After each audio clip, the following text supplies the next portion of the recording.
जो लेवल है वो बढ़ जाता है। तो इसके लिए अनुवाद कार्य में छोटे छोटे टॉपिक्स होते हैं जो पहले याद होना जरूरी है, उसके बाद में हम संस्कृत में वाक्यों का अनुवाद कर पाते हैं।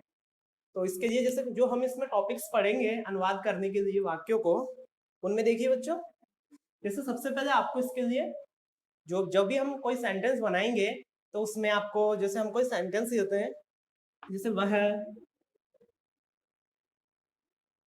पढ़ता है, तो ऐसे में जैसे अगर हमको इसका संस्कृत बनाना है तो इसमें कौन कौन सी चीजें हैं, कौन कौन से टॉपिक्स है जो हमें जिनकी नॉलेज होना जरूरी है।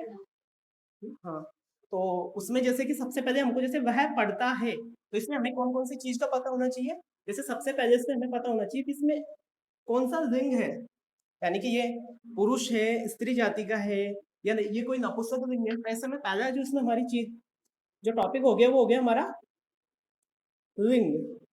तो इस टॉपिक का हमें ज्ञान होना आवश्यक है। इसके बाद दूसरी चीज है, अगर हम इसमें क्रिया लगाएंगे, जैसे वो पढ़ता है, तो इसमें एक वचन की लगाएंगे या द्विवचन की, ये भी इसमें प्रॉब्लम फेस करेंगे हम।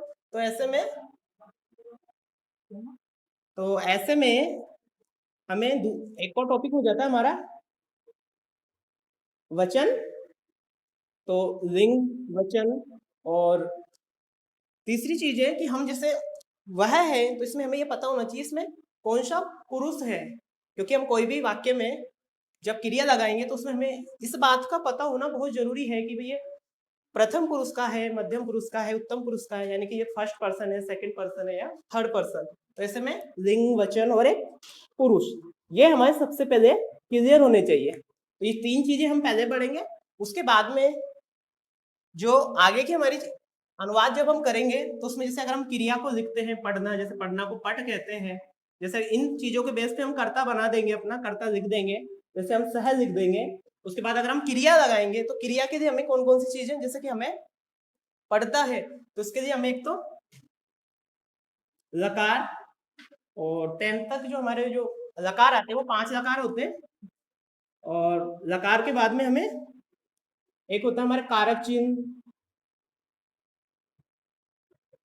इसके बाद शब्द रूप, शब्द रूप की अगर हम सर्वनाम शब्दों के का प्रयोग करें, या फिर कोई कर्ता में किसी का नाम, किसी भी चीज का हम प्रयोग करते हैं, तो ऐसे में हमें उसके शब्द रूप याद होना जरूरी है। तो ऐसे में इन सभी टॉपिक्स का हम अध्ययन करेंगे वाक्य को संस्कृत में अनुवाद करने के लिए। तो हम इसको बिल्कुल जीरो लेवल से शुरू करेंगे, जैसे लिंग, वचन, पुरुष, फिर उसके बाद लकार, कारक चिन्ह, शब्द रूप। तो छोटे वाक्यों से हम बड़े वाक्य बनाना सीखेंगे। आपको ध्यान से वीडियो देखना है, और जो भी आपको कोई प्रॉब्लम अगर आती है तो आप वो बता सकते हो किसी भी माध्यम से, चाहे आप एप्लीकेशन पे या फिर वीडियो के लास्ट में। तो सबसे पहले हम अपना टॉपिक लेते हैं।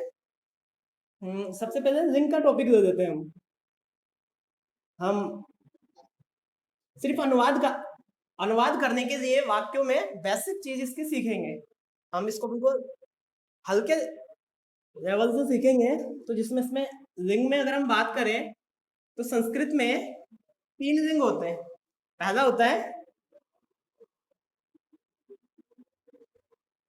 पुल्लिंग,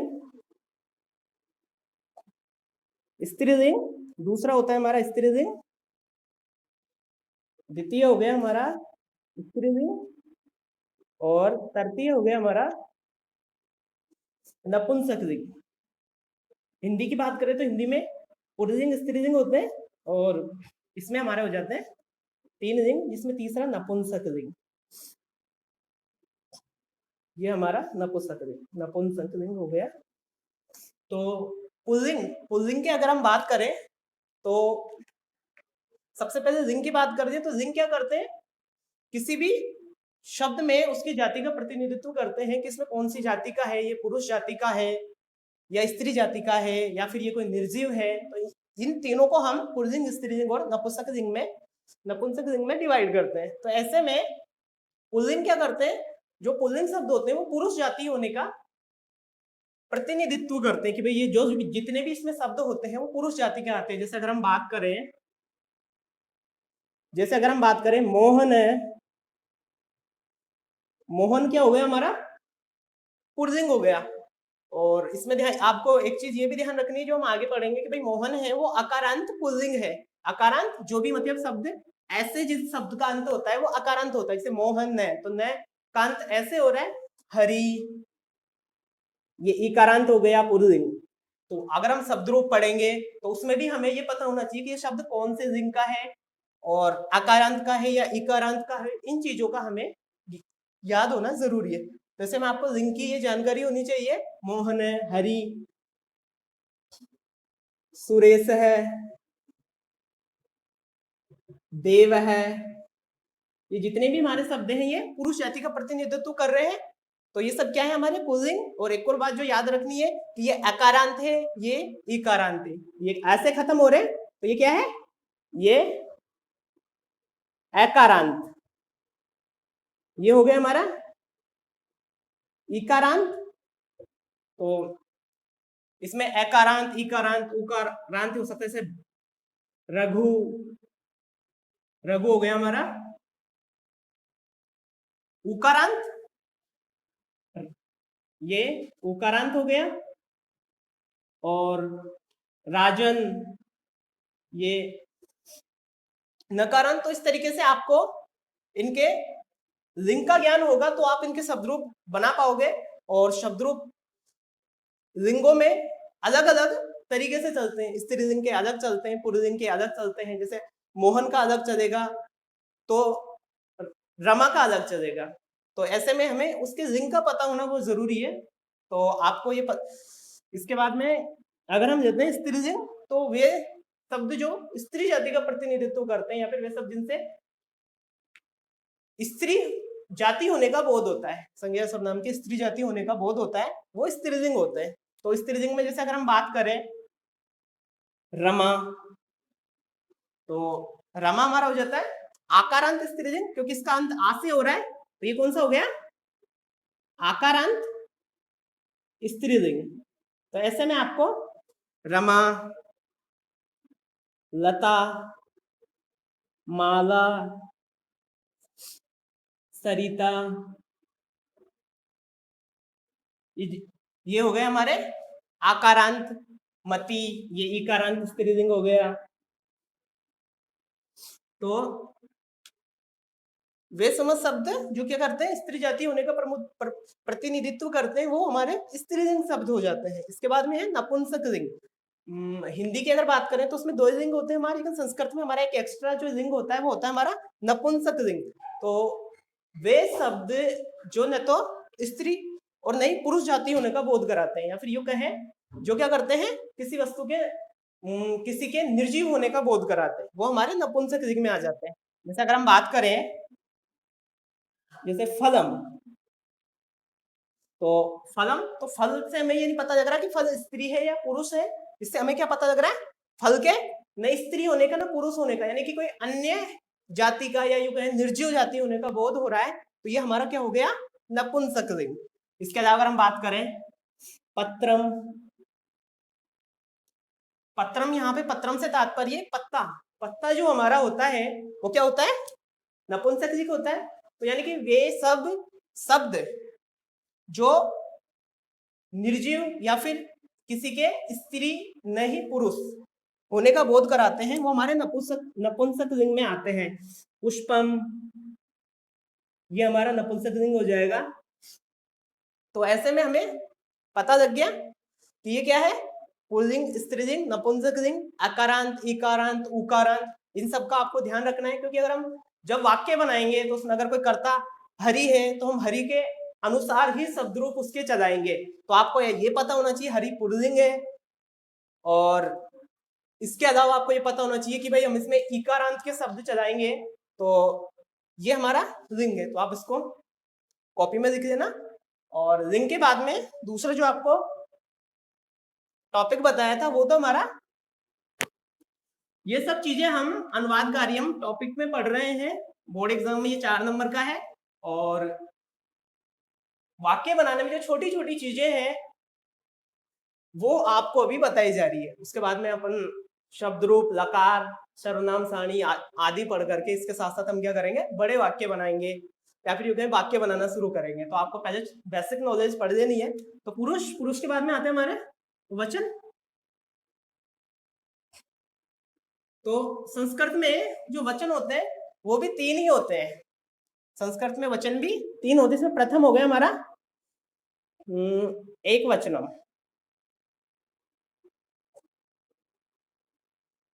द्वितीय हो गया द्विवचनम, और जो तृतीय हो गया हमारा बहुवचनम, बहुवचनम। तो वचन पढ़ने की हमें आवश्यकता क्यों वाक्य बनाने में?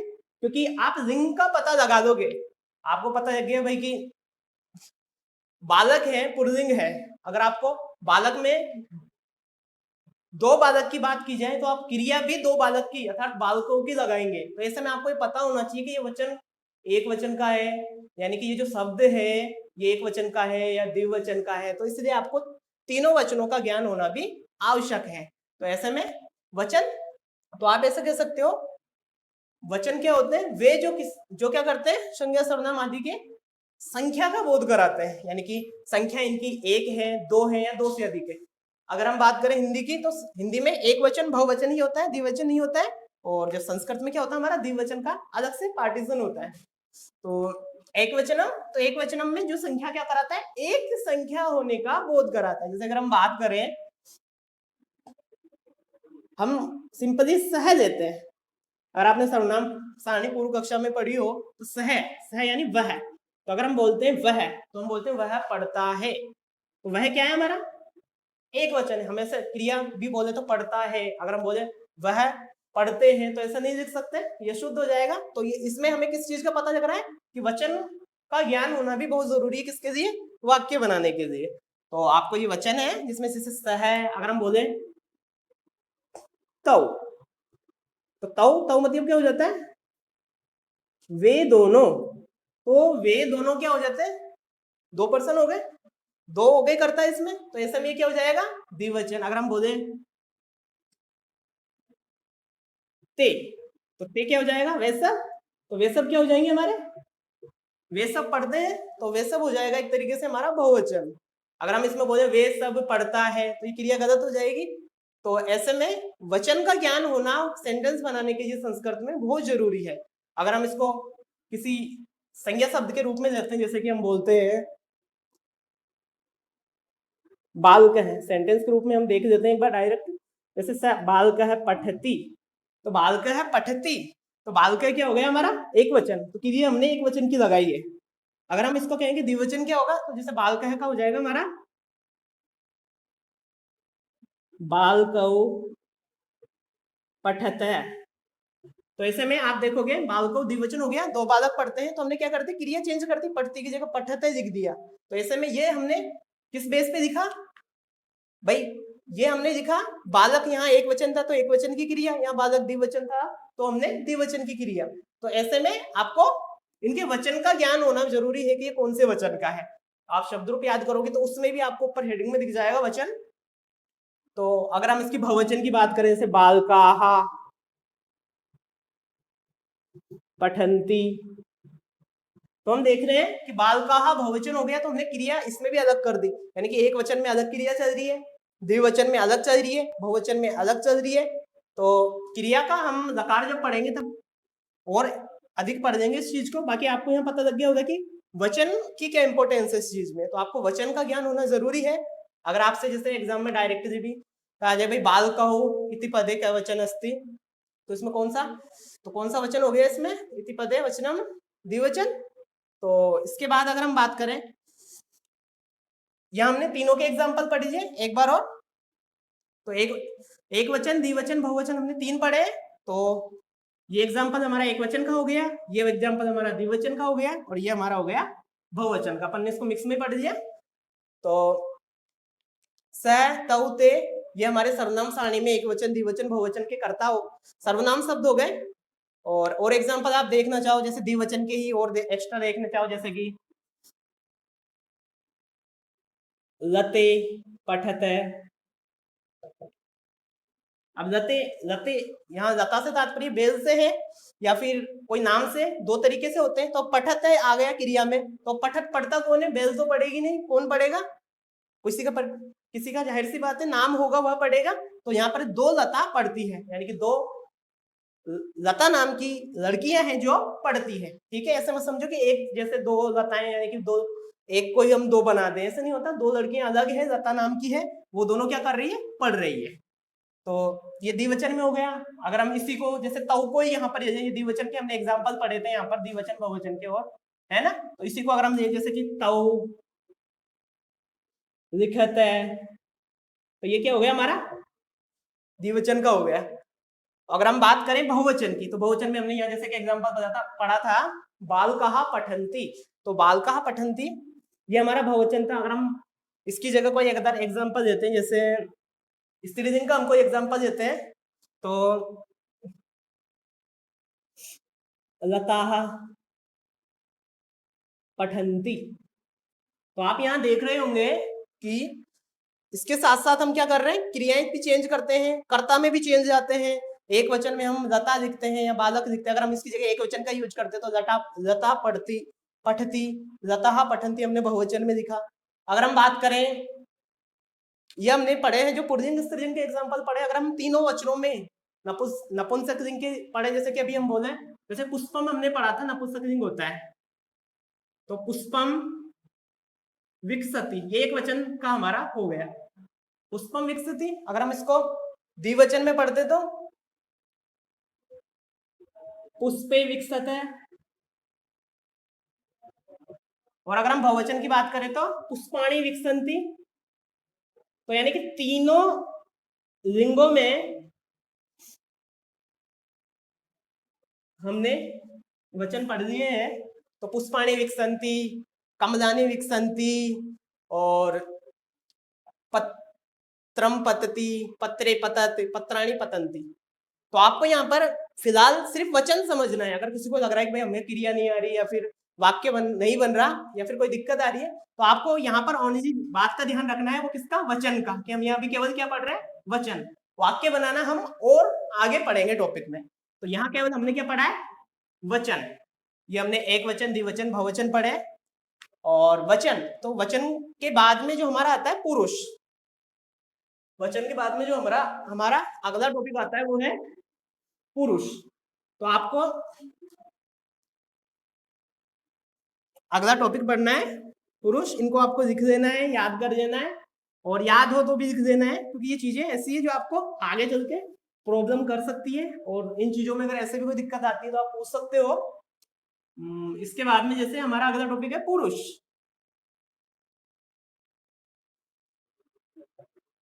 तो पुरुष की अगर हम बात करते हैं तो पुरुष तीन होते हैं।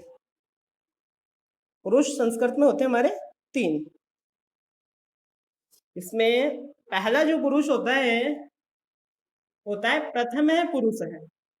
आपने पढ़ा हो लकार जब हम पढ़ते हैं उसमें भी आता है पुरुष, और हिंदी में भी, इंग्लिश में भी हम पुरुष का प्रयोग करते हैं। तो प्रथम है पुरुष है,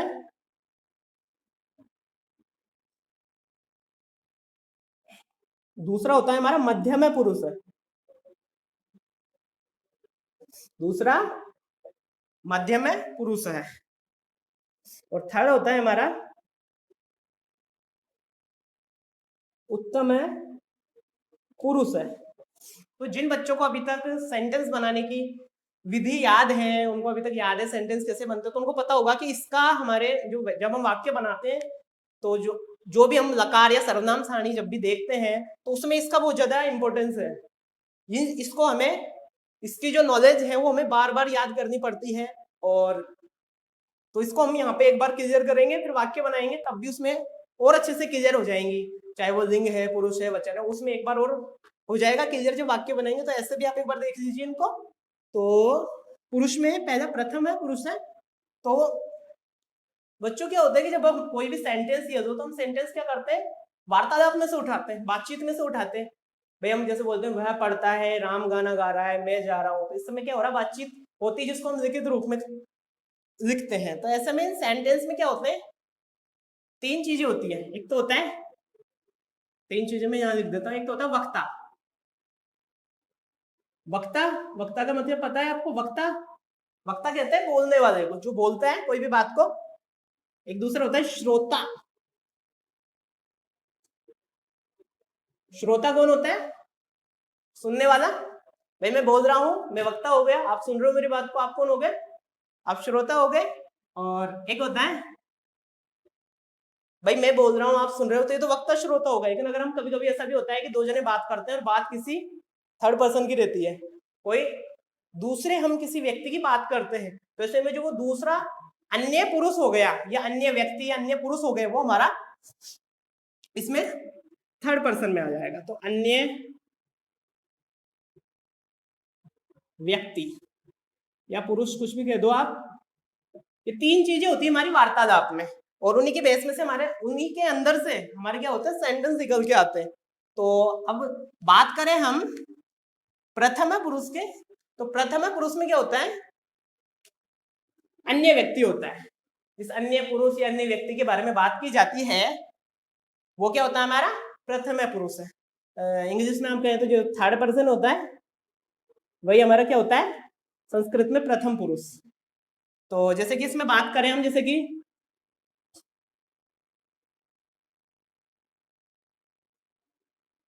सह भोजनम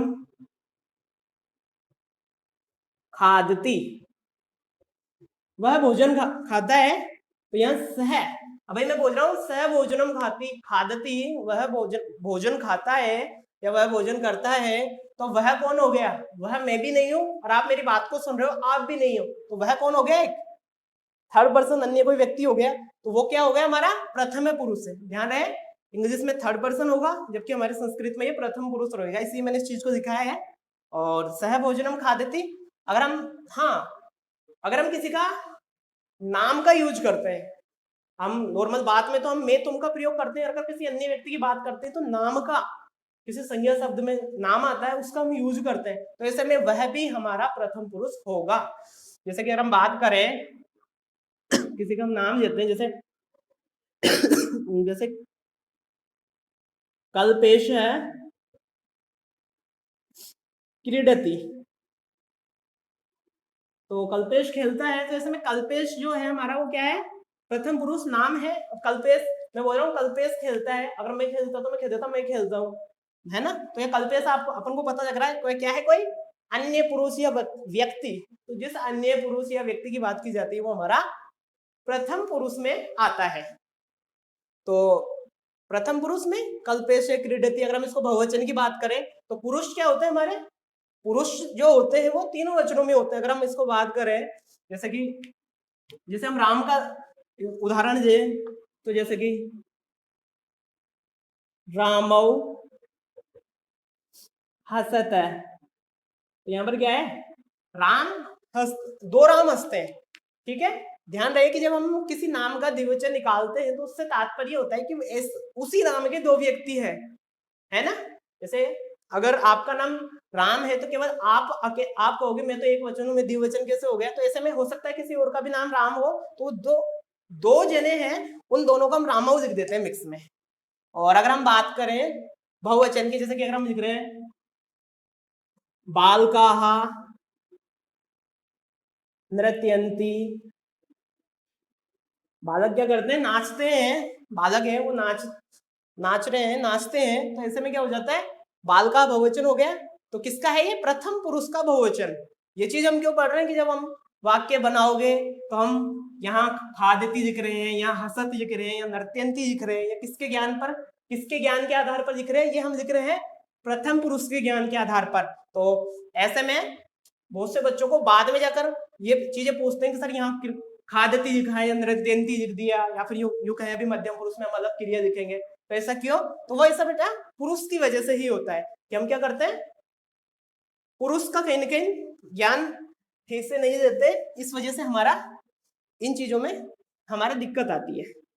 और इसके बाद में अगर हम ले मध्यम पुरुष, हाँ, तो ये तो बात होगी अन्य व्यक्ति या अन्य पुरुष की। हमने दो शब्द और लिखे हैं, वक्ता श्रोता, तो वक्ता और श्रोता का भी हम यहाँ पढ़ेंगे। तो मध्यम पुरुष, तो यहाँ हो गई, दो बात करते हैं, उसमें क्या हो जाती है? किसी अन्य व्यक्ति की बात कर रहे हैं, तो वो तो हो जाता है हमारा प्रथम पुरुष। इसके बाद में अगर हम बात करें मध्यम पुरुष की, तो बातचीत में क्या होता है, एक बात मैं बोल रहा हूं तो मैं वक्ता हूं, अब जो सुनेगा वो बात को, वो कौन होगा, मेरा श्रोता। तो श्रोता जो होता है वो मध्यम पुरुष होता है, यानी कि जो वक्ता की बात को सुनता है वो क्या होता है, श्रोता होता है। तो श्रोता में कौन कौन आते हैं हमारे, श्रोता मध्यम पुरुष में जो हमारे आते हैं बच्चों, वो 3 शब्द आते हैं, त्वम, युवाम और यूयम। ध्यान रहे, दोनों लिंगों में इसके वही चलते हैं, त्वम, युवाम, यूयम। अगर हम पुल्लिंग का प्रयोग करेंगे तब भी त्वम ही लिखेंगे, और स्त्रीलिंग का करेंगे तब भी त्वम ही लिखेंगे। तो ये हमारे होते हैं मध्यम पुरुष, यानी कि हमारी बात को सुनने वाला कौन होता है, वो होता है हमारा मध्यम पुरुष, जो हमारी बात को सुनता है, जैसे त्वम, युवाम, यूयम, है ना। तो ये ही इसमें मध्यम पुरुष के हमारे 3 सर्वनाम शब्द हो गए। अगर हम बात करें जैसे कि त्वम पत्रम लिखसी, तो यहाँ आप देखोगे, यहाँ खादती, यहाँ क्रीडती, यहाँ हंसता, यहाँ नर्तयंती, और यहाँ लिखसी, ये अलग क्रिया दे दी हमने फिर से। तो ये हम अलग क्रिया दे रहे हैं, ये किसके बेस पे दे रहे हैं, त्वम के बेस पे। तो त्वम क्यों, क्योंकि ये सब हम प्रथम पुरुष में पढ़े थे, ध्यान रहे। अगर हम बात करें जैसे सह, तौ, ते, तो ये प्रथम पुरुष के एक वचन, द्विवचन, बहुवचन है, पुल्लिंग के। किसके हैं ये, पुल्लिंग के। अगर हम बात करें स्त्रीलिंग की, तो इसी में सा, स्त्रीलिंग की अगर हम बात करें तो इसी में क्या हो जाएगा, सातेता। और नाम की अगर हम बात करें, जैसे हम कोई नाम देते हैं राम, तो राम है, रामौ और रामाहा। इस टाइप से हमारे प्रथम पुरुष के जो कर्ता होते हैं वो होते हैं सा, ते, ता, पुल्लिंग में अलग, स्त्रीलिंग में अलग। तो ये इसका थोड़ा विस्तार ज्यादा होता है। मध्यम पुरुष की बात करें तो त्वम, युवाम, यूयम, ये 3 होते हैं हमारे। अगर मैं बोल रहा हूँ भाई कि तुम पत्र लिखते हो, तुम क्या कर रहे हो, पत्र लिख रहे हो, या तुम पत्र लिखते हो, जैसे में तुम कौन हो, तुम मेरी बात को सुनने वाले हो गए, तो आप लोग क्या हो गए, श्रोता हो गए। तो श्रोता मध्यम पुरुष कहा जाता है, यानी कि जो बात को सुनने वाला। तो प्रथम पुरुष में क्या हो गया, अन्य व्यक्ति या पुरुष। मध्यम पुरुष में श्रोता, हाँ ठीक है, एक सेकंड बस, बात को सुनने वाला, ये हो गया हमारा मध्यम पुरुष। अगर हम बात करें उत्तम पुरुष की, तो उत्तम पुरुष में हमारे क्या है, वक्ता बच रहा है अभी, बोलने वाला। जैसे कि मैं बोल रहा हूँ, मैं लिख रहा हूं, मैं लिख रहा हूं, तो मैं क्यों, कौन हो गया, बात को बोलने वाला। तो जो बात को कहता है, बात को बोलता है, वो उत्तम पुरुष होता है। और इसके 3 जो हमारे वो होते हैं सर्वनाम शब्द या कर्ता, हम गए तो अहम, आवाम, वयम। ठीक है, सर्वनाम सारणी जब हम पढ़ेंगे वाक्य की, उसमें भी ये चीजें पढ़ेंगे, लेकिन यहाँ पर आपको ध्यान रखना है कि भाई उत्तम पुरुष में ये एक वचन, द्विवचन, बहुवचन। अगर मैं लिखूं अहम, तो अब अहम के साथ में मैं क्या लिखूंगा, क्रिया लिखामी, मैं लिखता हूं। हम दोनों जाते हैं, आवाम गच्छाव, वो आवाम गच्छाव है, हम सब पढ़ते हैं, आवाम पठाम है। तो ऐसे में हमने क्या किया, देखो यहाँ क्रिया अलग थी, यहाँ क्रिया अलग है, तो क्रियाएं अलग किस बेस पे लिखी है, हमने पुरुष के बेस पे लिखी है, कि इसमें पुरुष परिवर्तन हो गया। तो यह अहम क्या है, उत्तम पुरुष का एक वचन, आवाम उत्तम पुरुष का द्विवचन, और वयम हमारा उत्तम पुरुष का बहुवचन। तो आज हमने एक तो लिंग हो गया हमारा, एक वचन हो गया, और एक हो गया हमारा पुरुष। लिंग, पुरुष और वचन, ये 3 टॉपिक आज हमने पढ़ लिए हैं। तो ये टॉपिक्स आपको तीनों लिख लेने हैं, याद कर लेने हैं। और आज के आपकी जो क्लासेज है वो खत्म होती है। अब आपको कल क्लासेज वापस अटेंड करनी है, वही टाइम 8 बजे। ठीक है, आज की आपकी क्लासेस समाप्त होती है। इन चीजों को आपको लिख लेना है, याद कर लेना है। हो गई।